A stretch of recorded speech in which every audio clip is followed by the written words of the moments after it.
Hi everyone! Lately I've just been really missing booktube and I thought, you know what, it's time to go back to my roots and make some bookish content, and I thought I would start that by doing a TBR, and it will also serve as a bit of a haul because a large portion of the books that I'm going to talk about I actually bought within the past few weeks. So this isn't going to be a August or any specific length of time TBR, it's just books that I really want to get to in the upcoming weeks, months, however long it will take me to read them. I've been reading pretty slowly at the moment, so I've actually got 12 books to talk about, and that's more books than I've read all year so far. So yeah, all being well, hopefully there might be a wrap-up coming at the end of August. I'll start with the books that I've also hauled recently, and while I'm not going to talk about them in any particular order, the first one that I'm going to talk about, I think, is going to be the one that I get to next after I finish what I'm currently reading, and that is Loveless by Alice Oseman. I have read all of Alice Oseman's other books and I've really enjoyed them. My favourite of hers is Radio Silence. This book follows a main character called Georgia, who is a self-confessed romantic fanfic lover, but she herself has never had a crush on anyone, but she's sure that going to uni will be the sort of door to opening this whole world to her, and she will find someone that she falls in love with. But it doesn't quite go that way for her, and this book focuses on asexuality as one of the key topics. This book is Own Voices in terms of the asexual representation, I believe, and I've also heard really positive reviews from Own Voices readers for that representation. I'll leave a link in the description to my friend Maddie's review. I found it really interesting and really useful to watch. But yeah, Alice Oseman hasn't let me down yet, and I think I'm going to enjoy this one, so this is my priority. The next book that I've got here is Good Girl Bad Blood by Holly Jackson. I picked this one up because The Good Girl's Guide to Murder, which is the prequel to this, the first book in this, I don't know if it's going to be a series or if it's just going to be a duology, but I read that last year and I really loved it. It was one of my favourite books of the year. So it's a YA murder mystery, and it follows a girl called Pippa who is doing a extended project at her school, and she chooses to do hers on a historic murder investigation in her town, and she starts finding out lots of things about this case and becomes a little bit of a schoolgirl detective, and I loved that. Pippa was a really readable character, and also this book, the setting of it is based on a fictionalized version of a town where the author's from, and that town is really near to where I live now, so I've actually been there, so I found that really interesting.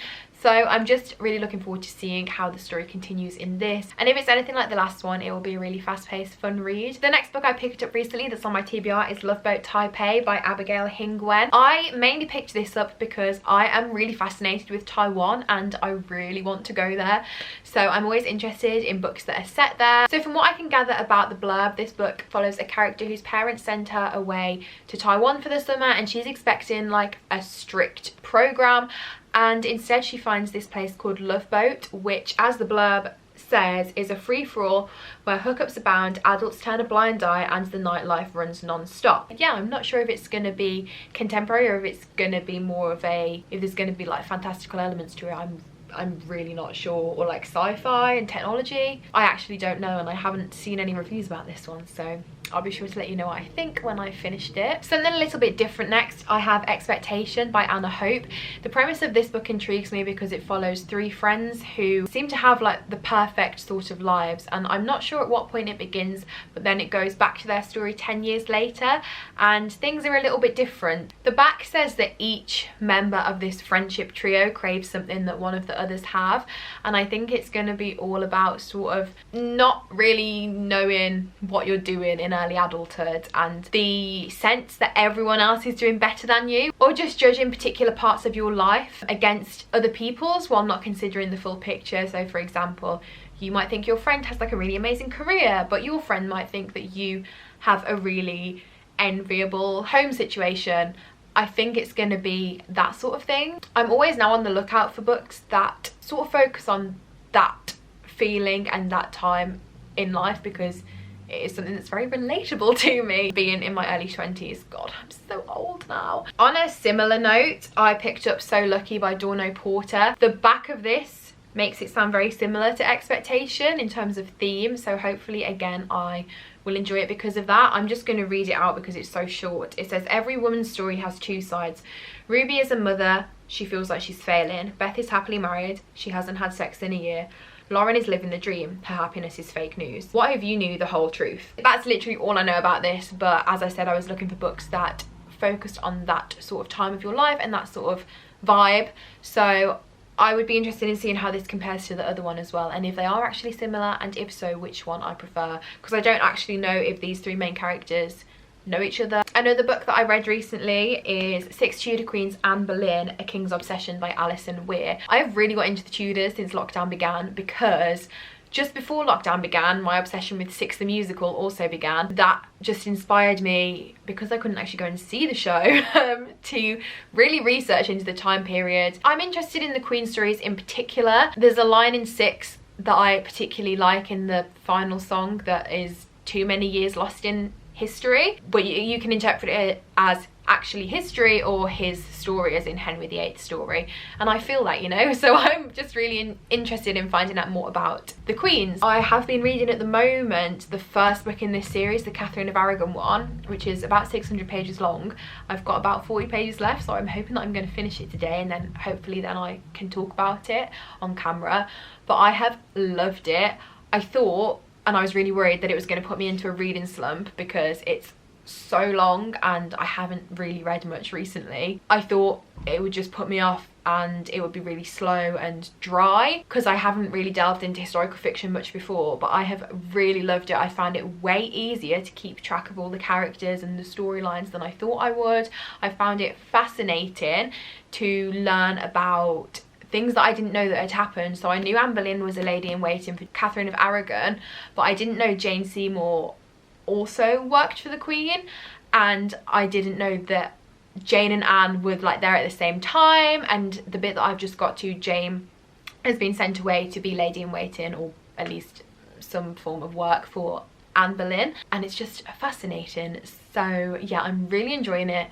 Going to finish it soon and then I'll move on to this, but I think I'll read some of the other books first, just to give myself a little bit of a break, because I reckon I can fly through some of those YA ones now that I've tackled that 600 page beast. But yeah, if you're interested in the Tudors at all, or even if you're like a fan of Six, then I would definitely recommend looking into this series. I'm going to be reading all of them. There's one for each queen. 5 of them are out at the moment, and Catherine Parr, the final book, I believe is due to come out in 2021. Next here I have The Beekeeper of Aleppo by Christy Leftery. As someone who works in travel publishing at the moment, I am really interested in all parts, all corners of the world, and I really want to try and expand my world literature. All that I know about this is that it follows a beekeeper and his wife who have lived in Aleppo, the capital of Syria, and they're perfectly happy there until one day they're forced to flee, and it follows their journey to Britain. Yeah, I really hope that I can get around to this one soon. I think it's really important to read more about all different parts of the world and to educate myself on topics and people and cultures that I don't really know too much about. The final book that I have bought recently that is on my TBR is The Ballad of Songbirds and Snakes by Suzanne Collins, but also going onto my TBR alongside this will be Catching Fire and Mockingjay. So these two will be rereads, but I want to have reread the whole series before I start this one. So I actually have already reread The Hunger Games, the first one, which is why it isn't on this TBR. I reread it right before the Catherine of Aragon book. I've heard mixed reviews about this, but I haven't really delved too much into them because I want to form my own opinion. That just leaves 2 final books here that are on my sort of imminent things that I want to read soon, TBR. But the first of the final 2 of my priorities is A Thousand Splendid Suns by Khaled Hosseini. As I said, I really want to try and read more world literature, and I actually would really like to set myself a goal of reading 1 book from every country in the world. But yeah, I do really want to read this regardless of whether I go ahead with that series or not, because I loved The Kite Runner and I've had this book for so long now. So this book is about a 15-year-old girl who has to marry a man in Kabul who is about 30 years older than her. Then 2 decades after that happens, another 15-year-old girl is apparently forced to move into this man's household, and I believe the 2 women form a friendship. That's all I know about this, but that premise is enough to really intrigue me. I really enjoy stories of female friendship anyway, so seeing how that friendship is formed in such a difficult circumstance is particularly intriguing to me. And the final book I have on my to be read soon TBR is Fingersmith by Sarah Waters. Now I am 216 pages into this book and it's 548 pages. I was reading this on the bus every day to and from work. I have a 40-minute journey each way, and then this whole situation that we're currently in happened, and I put it down and I haven't picked it up since that bus ride on the morning of the last day that I was in the office. So it's been a few months and I was really enjoying it at the time, and I just don't know why I never prioritized it. This is what I do. There's several books on my shelf that I'm also halfway through, but this is the one that I really want to finish because I also borrowed this from my friend, so I should probably give it back to her. So those were the 12, I believe, books that are on my to be read soon TBR, along with finishing the Catherine of Aragon one, which I'm gonna do now. It's 20 to 6 now, so I'm gonna go and do it before I eat my tea this evening. Please let me know in the comments if you've read any of these books and what you thought of them, which ones you think I should be prioritizing over others. Also, let me know if you have any recommendations for books that I might enjoy based on the ones that I've just shown you, particularly new releases, because I actually haven't hauled books in a very long time for me, other than these ones here. So I would be intrigued to know what you think I should be looking into and getting my hands on. Other than that though, I hope you're all well. I hope you're all keeping safe still, and I will speak to you again soon with maybe some more bookish content, who knows. Let me know if there's any like tags or just stuff on booktube that I should be looking into and doing, because it's been a while. I try to still watch, but I feel very out of the loop, so just let me know what I'm missing out, basically. But other than that, yeah, I'll speak to you soon. Bye!